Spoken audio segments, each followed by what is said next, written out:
very nice to meet you, everyone. Who doesn't know me, I am Renata.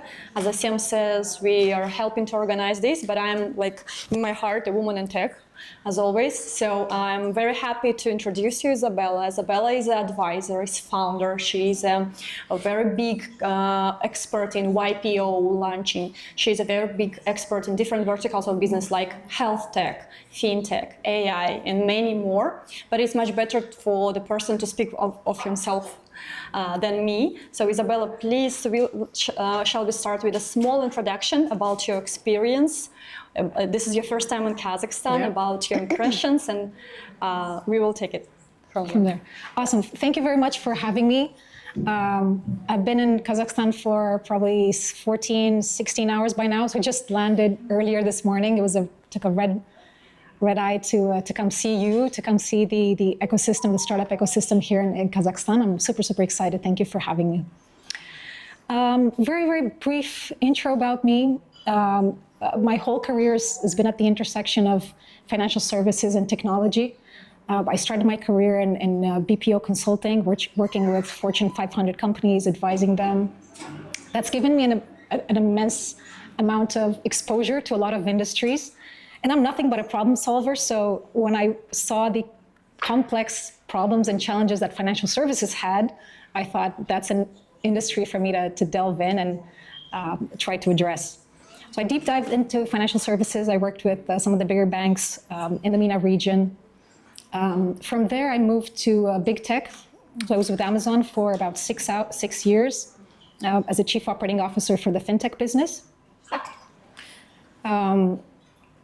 Just a side note, I feel like every year at Amazon feels like a decade of experience in any other organization. So if you have an opportunity to work with one of the big tech companies, I definitely encourage you to do that.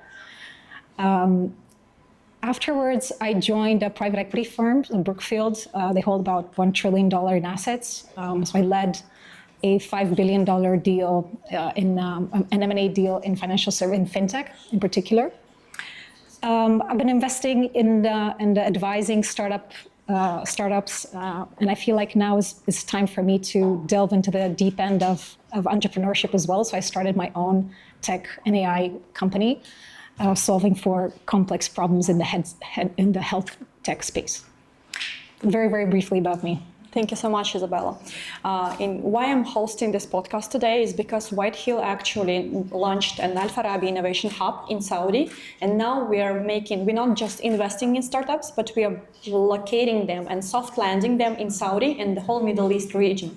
That's why Isabella's experience in Middle East is something that is very valuable, and I know there is a lot of startup founders right here who would be happy to go to this market, because IT expert is now our priority number one. Everyone is talking about that. So my first question would be, can you explain us a little bit about the Middle East MENA startup ecosystem landscape? What kind of startups are welcome there? What is the trend to develop? What kind of startups we can bring from Central Asia and Kazakhstan in particular to MENA? So I think the MENA region presents a very, very unique challenge. 12 years ago when I moved to Dubai, I wasn't very keen on moving to Dubai. I thought it would be career suicide, to be honest. I had a very clear trajectory in front of me. I already had a global role spanning across industries, so I felt like I was learning a lot and I had amazing opportunities. And I felt like MENA region might not necessarily be the right place for me. And how wrong was I thinking that? MENA region presents an amazing set of opportunities, and I feel like Central Asia has that same set of opportunities ahead of it. For one, what I found in MENA was that there was a massive growth potential. MENA is definitely one of the fastest growing startup ecosystems, particularly in areas like financial technology, so in fintech, in AI. Web3 is growing incredibly fast, and health tech as well. Another very unique element about the MENA region is that the government is very, very active and very supportive of initiatives and startups and fuels the ecosystem there. So governments in UAE, in Saudi, in Bahrain are very actively investing in tech across a variety of industries, but they're very, very active in the tech space. PIF, I don't know if you're familiar with the Saudis' PIF, they're investing about $45 billion. So they're very much supporting the ecosystem. Another element is the unique market conditions that are in MENA, which, when we think about the digital savviness of the users, right? So the very high mobile adoption. It's just an incredibly digital savvy population. So there's a lot of interest from VCs. There's a lot of interest to make this a great launchpad for startups. So yeah, I think there's a lot of unique vantage points why MENA region is attractive, and I feel like Central Asia has a lot, is kind of on a very similar path. Okay. Since there is a lot of competition in the market, I mean, from everywhere in the world, startups wants to come to Saudi, they want to come to UAE, and also we are from Kazakhstan and Central Asia. We also want to go into the same market. What do you think would be the best trend for the startups now? Like, what kind of startups would go into the market better? Is it AI, or is it going to be the HealthTech, where you're a big expert in? Because in Kazakhstan, we have a huge, very strong Fintech as well. Maybe our Fintech startups has the best potential.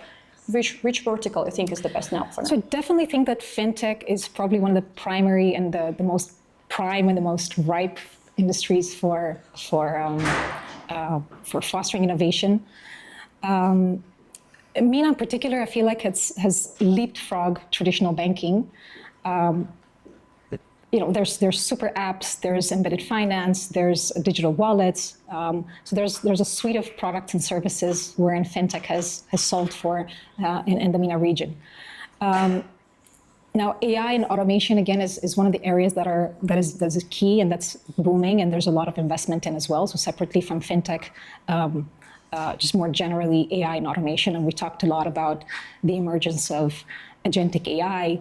And there's a lot of use cases that come up now, again, across a variety of industries in Fintech, in HealthTech, and so many other industries. So again, I think that's another vertical of huge potential. And not to forget about Web3 and blockchain, right? So that's I think another, probably a third pillar that I feel is very strongly coming up now. I have neighbors who bought property in crypto. I think with the tokenization and I think it allows, it removes the entry barrier, or at least it makes it more frictionless, enabling access to more and more people. So Dubai is definitely pushing for crypto regulations, and tokenization in real estate, like I said, is something that we see growing. So yeah, I'd probably narrow it down to these three pillars. Yeah, so I think we do have a lot of projects that we can offer there, especially in Fintech, in AI. This is really good.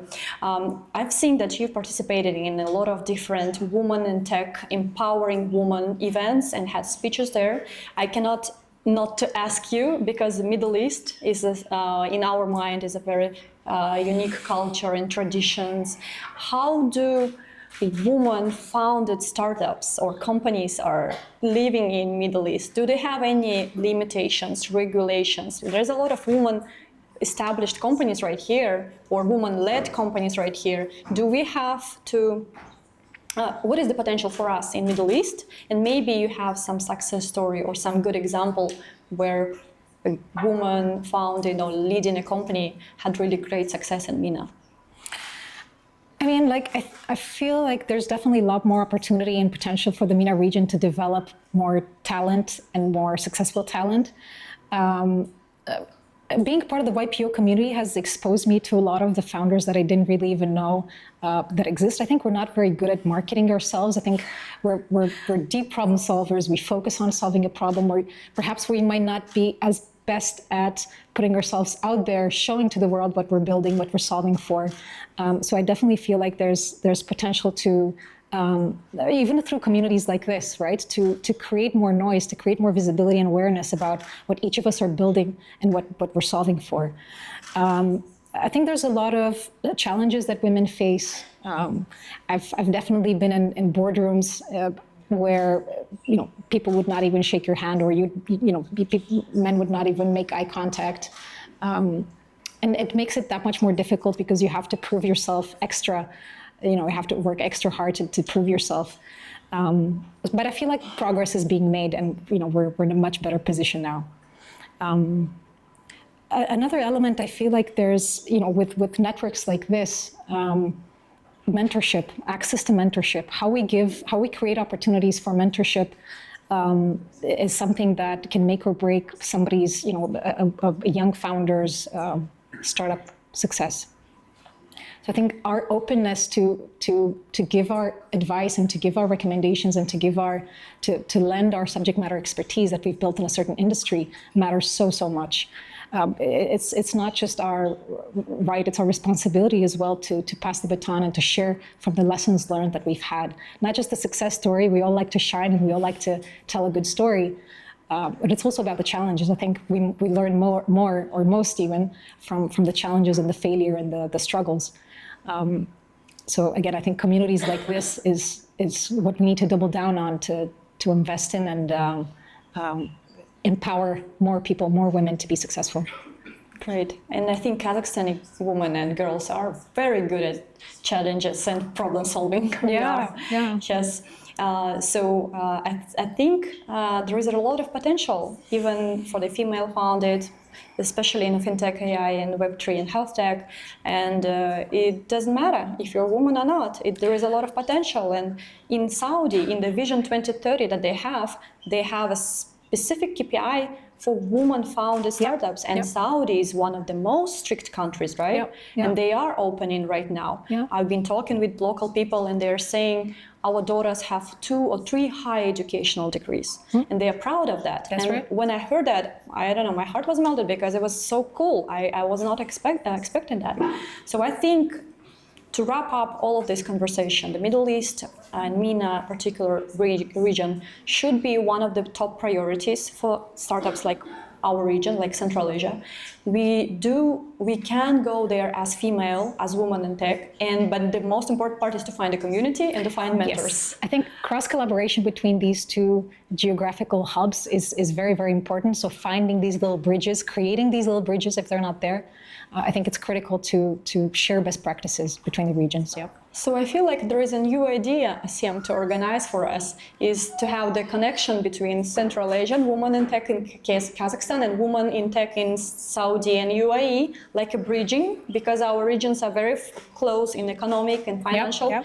We need to build like a platform to communication between our 2 communities, that everyone will benefit from that. I mean, we should sit back after the session and plan it, because I think there's definitely opportunities there. For sure. That's a great idea. For sure. Okay, just to wrap up, till we are finished almost our podcast, what would be your biggest advice or empowering note for the projects, startups, and companies who are here, who are from Kazakhstan or other Central Asian, and we do want to expand to MENA, we want to go into that market.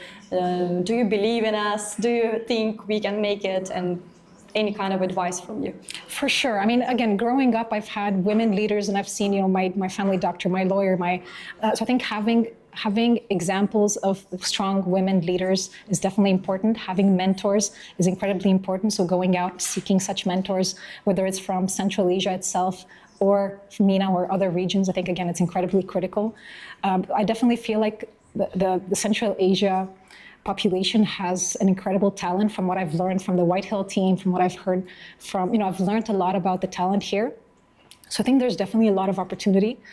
Leveraging global communities like Token, Leap, GITEX, I think that's a great opportunity to enter that geography, to understand what's going on, to showcase and have that opportunity to exhibit the local talent and capabilities that are available here. I think that in itself is a great channel to create that bridge. Yeah, that sounds great. Let's plan a trip to Leap then. Yeah, let's do it. In a week. It's the 9th of February. Let's do it. Starting. Let's do it. Okay. So I wanted to say thank you so much for answering these questions, for explaining us more, because maybe some people could have any stereotypes in mind. Sometimes we think Middle East have everything. They have everyone is already there. They are not waiting for us, but that's just like in our heads, right? We should break that limitations and we shall just go. And I think MENA is one of the very priority market for Kazakhstan and for our region, I guess? There's a lot of problems to solve, and I think you guys are quite even more advanced in some areas. Like the Kaspi example, just one of the easiest examples I can think of, right? So there's so many use cases that have been proven here in this region that can be easily just deployed, lift and shift. But there's also continuous innovation that can happen to benefit the MENA region. Yeah. Okay. Thank you so much. Thank you so much. Thank you. Thanks for having me. Thank you.